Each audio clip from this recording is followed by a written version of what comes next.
मित्रों, क्या हो अगर आप अपने किसी पूर्वज की अस्थियों को विसर्जित ही न करें। यह सच्ची घटना केरल की, जहां संजू नाम का एक लड़का काफी दिनों बाद शहर से गांव अपने बड़े भाई मनोज से मिलने आया था। संजू दिन भर अपने गांव और खेत में घूमने के बाद शाम को घर आया। तभी उसकी नजर एक पुराने जाले लगे बंद दरवाजे पर पड़ी। तभी संजू ने अपने भाई मनोज से पूछा, भाई इस कमरे में ऐसा क्या है और इसमें हमेशा ताला क्यों लगा रहता है? मनोज ने उसे बताया कि उस कमरे में अपने दादाजी की अस्थियां और उनकी कुछ चीजें रखी हैं। संजू बहुत छोटा था, तभी उसकी दादा की मौत हो गई थी। को संजू ने मनोज से उन अस्थियों को देखने की बहुत जिद की, लेकिन मनोज उसे साफ इनकार करते हुए बोलता है, ये कमरा पिछले कई सालों से ऐसे ही बंद पड़ा है और पिताजी ने इस कमरे को खोलने से मना किया है। उस टाइम तो संजू कुछ नहीं बोला, लेकिन रात में जब सब सो रहे थे तभी संजू धीरे से उठा और उस कमरे की चाबी लेकर दरवाजे पर लगे पुराने ताले को खोलकर कमरे के अंदर चला। कमरा काफी सालों से बंद था, इसलिए उसमें मकड़ी के ढेर सारे जाले लग गए थे। तभी उसकी नजर एक पुरानी बंद पड़ी अलमारी पर पड़ी और जैसे ही उसने अलमारी को खोला तो पाया कि उसके दादा की अस्थियां और एक काफी पुरानी खड़ाऊ उसमें रखी हैं। जैसे ही संजू खड़ाऊ देखता है, तुरंत उसे अलमारी से निकालकर पहन लिया और कमरे में चलने लगा।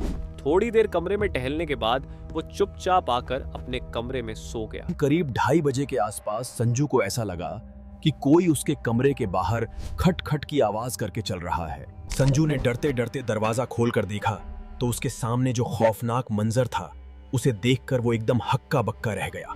उसने देखा कि एक बेहद बूढ़ा आदमी खड़ाऊ पहने उसके बरामदे में टहल रहा। जैसे ही संजू उस आदमी के थोड़ा पास गया तो देखता है कि एक बेहद डरावने शक्ल का आदमी वैसे ही खड़ाऊ पहने खड़ा है जैसे उसके दादाजी की थी। तभी कपकपाती आवाज में संजू ने पूछा, कौन हो तुम?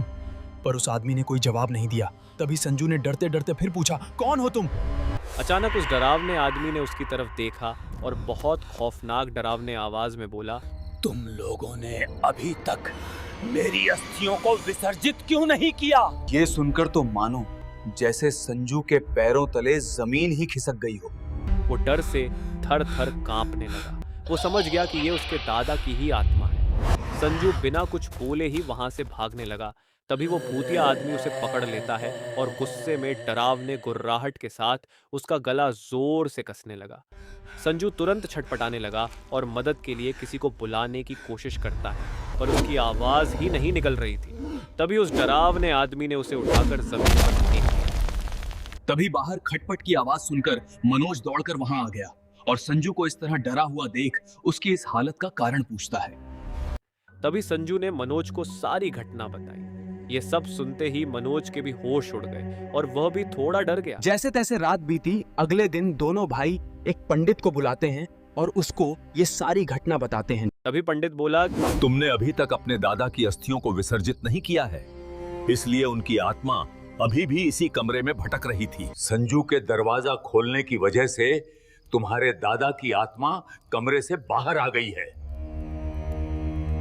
पंडित ने एक गहरी सांस ली और बोला, आज ही उन अस्थियों को विसर्जित करके उनकी आत्मा की शांति के लिए पूजा पाठ करवा लो। दोनों भाई ने ऐसा ही किया और अपने दादा की अस्थियों को ले जाकर विसर्जित करके पूजा पाठ करने लगे। तभी अचानक एक काले धुएं के साथ उनकी आत्मा आकाश में विलीन हो गई। उस दिन उसके दादा की आत्मा को मुक्ति मिल गई। तब जाकर संजू ने चैन की सांस ली और दूसरे दिन शहर वापस लौट गया।